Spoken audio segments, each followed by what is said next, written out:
That time. Oh, Green Lord. Shirt Guy was the recipient of the next trilogy. He spun, he got crime. And the first movie in his beloved trilogy is Seven. It's Seven, ladies and gentlemen. Starring Brad Pitt, Morgan Freeman, and Kevin Spacey. Directed by David Fincher. Two detectives, a rookie and a veteran, hunt a serial killer who uses the 7 deadly sins as his motives. We would let Green Shirt Guy start off the conversation. Okay, couple things. That poster's weird. I don't know whether you went with that one on IMDb. That is instead of the other one. Yeah.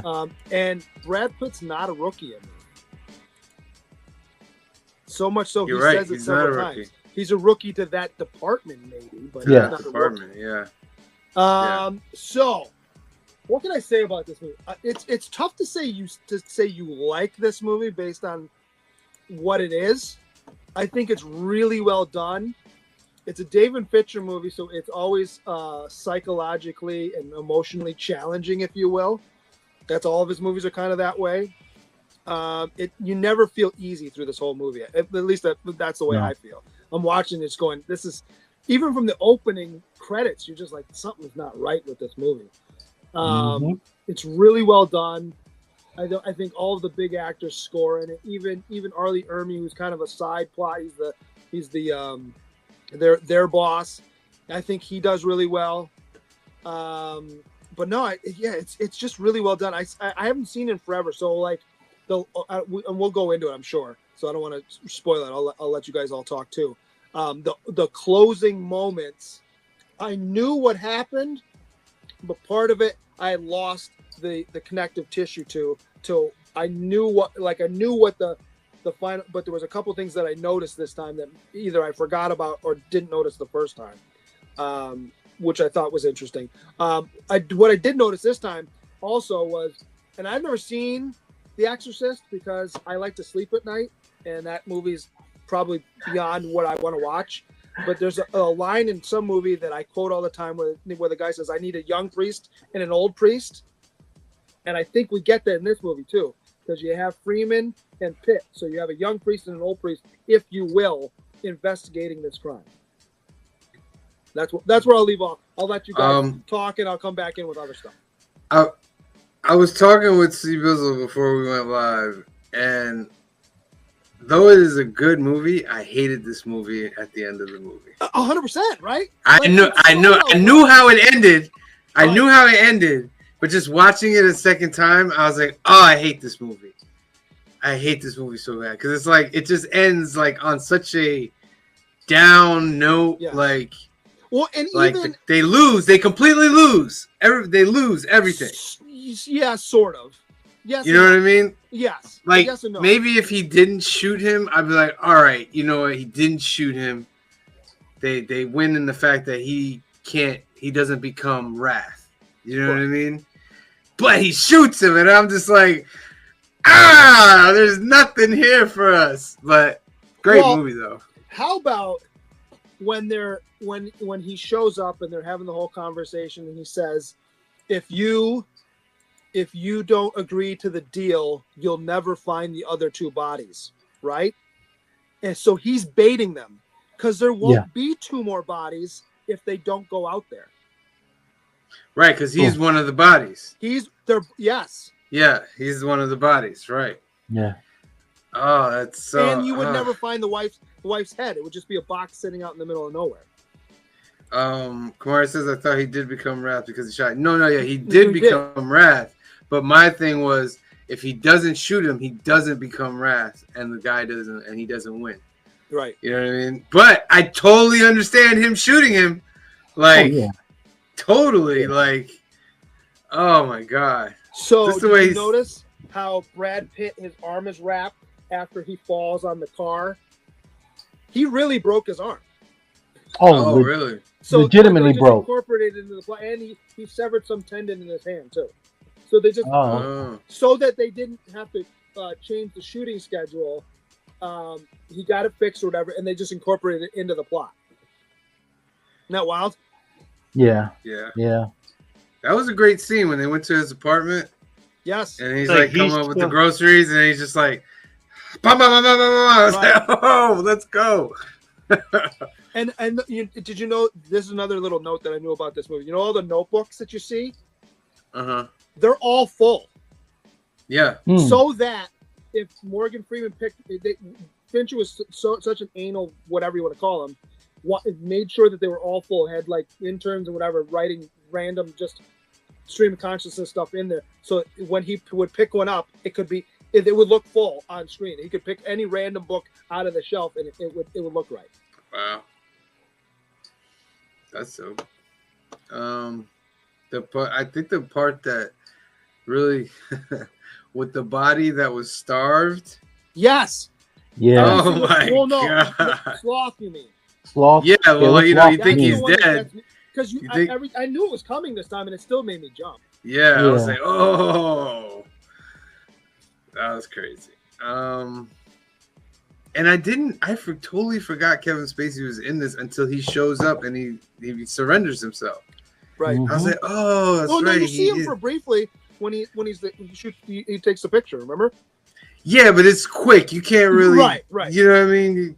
You can't really see him, but yeah. Let's have some other thoughts on this. Phil, what are your thoughts going on in this movie? I like this movie. Like I haven't. It's not something like I would go like to really pick, but I do like this movie. Mainly, like I think like the big problem with this movie is it's like a one-trick pony, and once you've seen it, like you've seen it, you know like how this ends. You know how you know the trick. So going back like a second time, it's you know what's in the box. It's like Yeah. Well, and that's why I didn't pick, because one of the ones that was in my choices was going to be potentially Usual Suspects. Okay, but if you've seen it, it kind of ruins it. That's the other. It doesn't matter. It's still a great movie that should have been on your list. It is a great movie. It's still a great movie. And I will say this, without ruining, only Sam knows what the other two are. The crime genre is pretty broad. So I tried to go 3 different types of crime for the 3 movies I chose, instead of just gangster crime or this crime or that kind of thing. You'll see. After that, it does have that, like 2 like totally different like detectives on it. Which is that's been done like a million times over. This really works where he's like, kind of like maybe it is like a rookie detective, but and like Morgan Freeman's the guy that's about to retire, and this case gets like pushed in his lap. Mm-hmm. So and the serial killer, like the actual like it turned it up for like the serial killer part of this. Like the bodies are found. It's not just like, oh, we found a body when we have a serial killer. No, this is like Saw style deaths that they're all getting. Well, and it's interesting too when you hear him talk, when they're in the car driving, and he says, people will talk about what I've done for years and years and years. After this will be studied. And he said, and I mean, not that I agree with him and agreed with it what he did, but he says, I can't remember the exact wording, but he says something along the lines of, do you think any of these people were good? They're innocent. They were, this person did this, and he goes through all their sins, if you will. He goes, and we just accept it now. We're okay with it because of the society we live in. I'm not okay with it. That's why I'm doing this. I don't, obviously messed up, but what he was saying sort of makes sense a little bit. Yeah, when he's explaining in the car, like, oh, innocent people, huh? And then he explains like each one, like their issue and stuff. Yeah. What was another good part of this movie? Write some notes down on my See, Bizzle, what do you think about this movie? It's trash. No, I'm just joking. I was a little upset that Usual Suspects wasn't one of the movies, but I ain't gonna hold a grudge against you, Grisha guy. But no, I always enjoy this movie. I watch it at least once a year. Really? Yeah, I try to watch it at least once a year, because I just love the acting on Morgan Freeman, Spacey, Pitt, Paltrow, all of them. It's just a great thing. And I don't know. I have a weird fascination with the Seven Sins. You know, like anytime a movie has that, I'm very interested in how people uh, interpret what the Seven Sins are and how they incorporate it in today's society. I would love to see a remake of this now and new ways to represent those Seven Sins. I thought it was interesting to how young everyone is in this movie. Really. Yes. I mean, even Morgan Freeman's really young in this movie. Man, I was 16 when this is 30 years old. Right. Yeah. How about the part before they take Spacey out to the thing and they're sitting there having the conversation while they're shaving their chest to put the mics on? And I'm sitting there thinking, do you really need to like hide the fact that you're mic'd up? Like, why does this guy care? Well, yeah, why did they do that? I don't understand why they did that. I really don't know. Maybe they thought he wouldn't talk to them otherwise. Maybe he'll confess like something else without them knowing. Maybe he'll confess another murder or something. Maybe their chest hair will keep down the static. I don't know. That's right.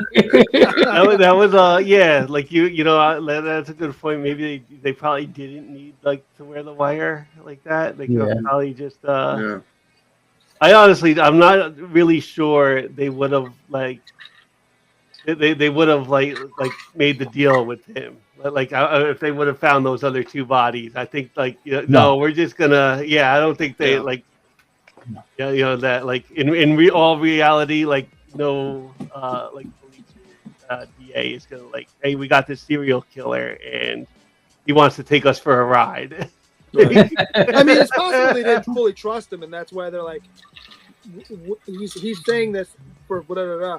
But if we can work together and then get it on, that way we have it recorded for if he does pull a fast one on us for court. But I don't know.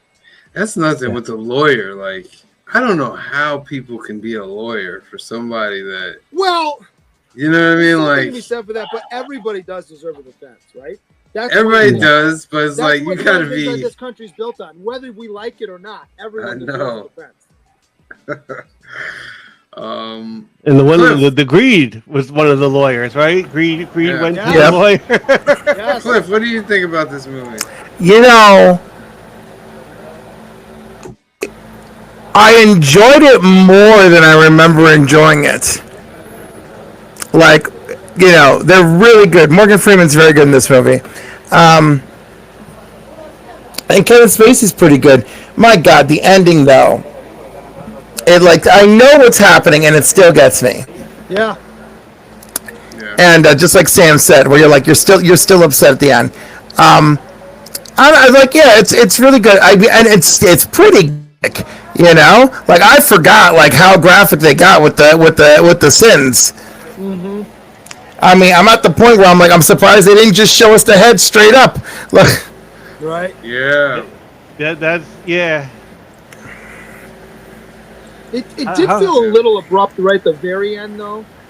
After you see Brad Pitt in the car, and they're talking. He says, "What are you gonna do?" Like, well, I'll be around, and then credits. It was just like done. Yeah. It's fine, but it was like it felt like there should have been a little bit more of it. But I think that's what the movie was going for. We were going to watch this man get shattered, and that's it. You have your seven sins, and we've watched this guy get shattered, and that's our conclusion. Yeah. Because there's no coming back from what happened to your pregnant wife.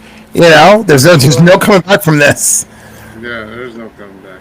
And the look on Morgan Freeman's face when he opens the box, not so much the fact that he knows that the wife's dead, but what he says right after it, where he says he has the upper hand.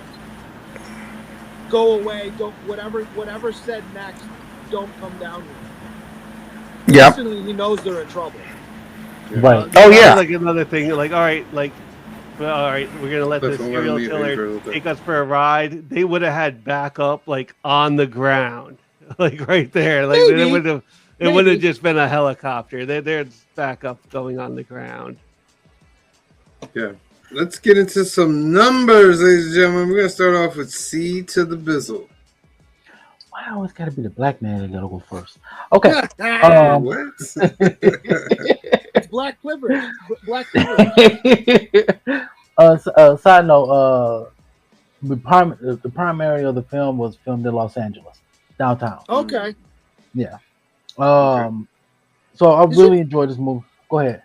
I don't want to interrupt you. Just, did you think it was a little weird that it was raining a lot? But they clearly were like spraying rain onto the car because it's too sunny out. Yeah. That's fine. I moved on quickly from, but I was like, yeah.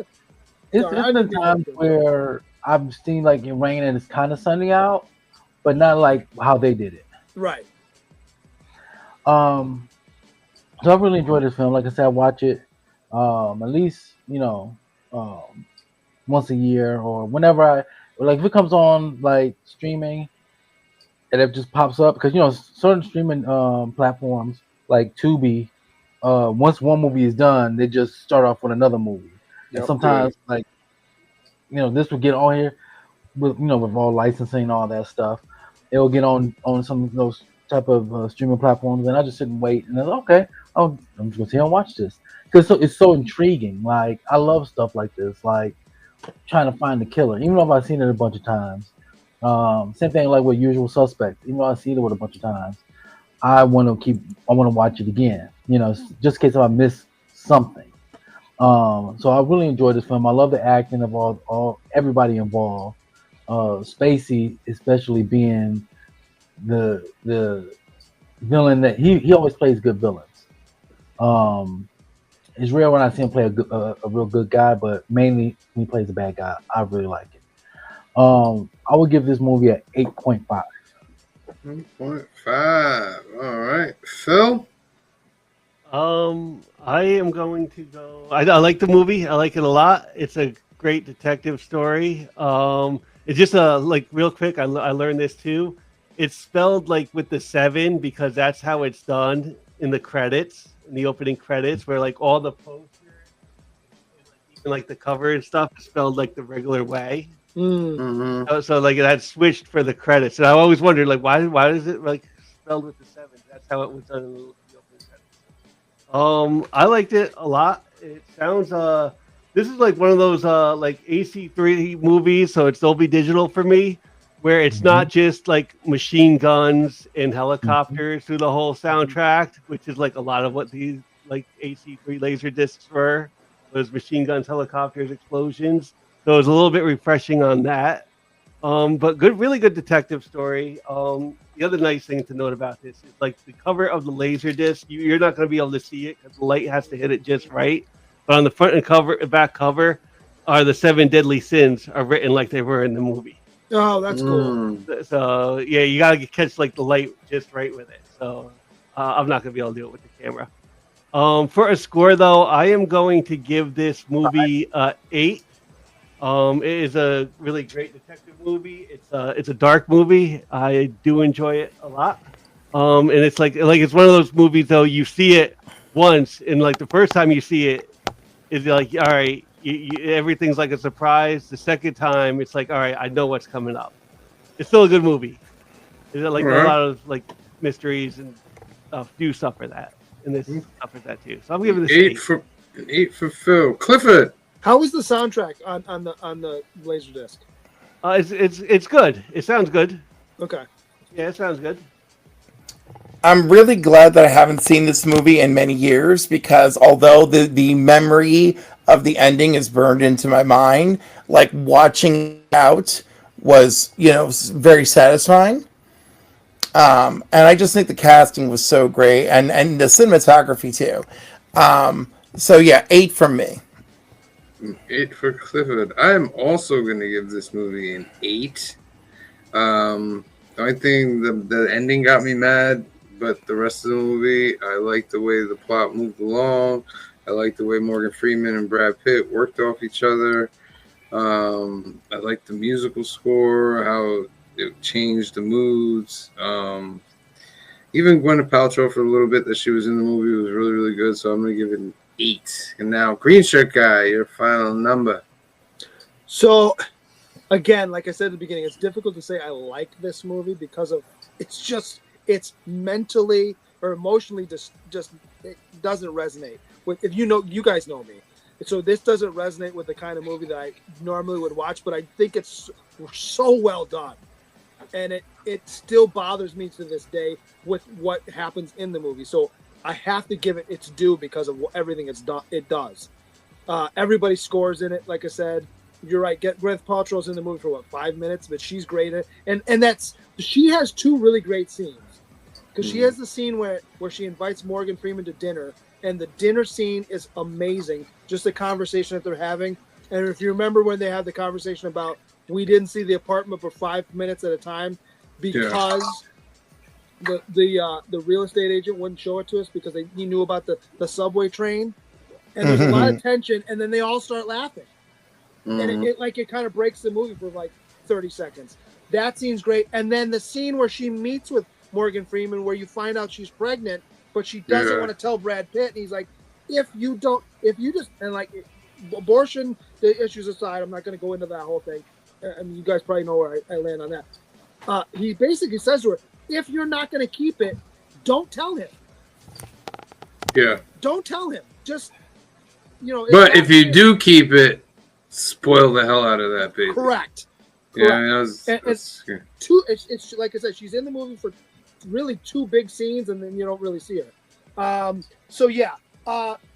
love my favorite scene in the whole movie is where Morgan Freeman goes to the library at night, and he does all the research while the Bach music is playing. There's something about that just hits me right. So that I love. But again, this movie does bother me in many ways, but I think it's really well done. I'm with C-Bills. I think I'm gonna give it an 8.5. I really weirdly say I don't like it, but I like it at the same time. So I can't put it a 9 because it bothers me. But I think it's really well done. All right, that gives us a total score of 8.2, 0.4 lower than the IMDb. It's not too bad. Oh my. We are actually lower than IMDb this time. Yeah. It doesn't happen I am often. shocked. No, I can't. I don't even remember the last time it happened. Yeah. Oh, it happened for Your Name. Your Name. Yeah. Not much lower. But not much lower. This one's not much lower. Well, either. also, did I give you my score for Your Name? I think you might not have been. I'm not sure. Hey, I know I wasn't around, but I was going to give that an 8. Yeah, put an 8.5 for that. Yeah. Let's lock that in.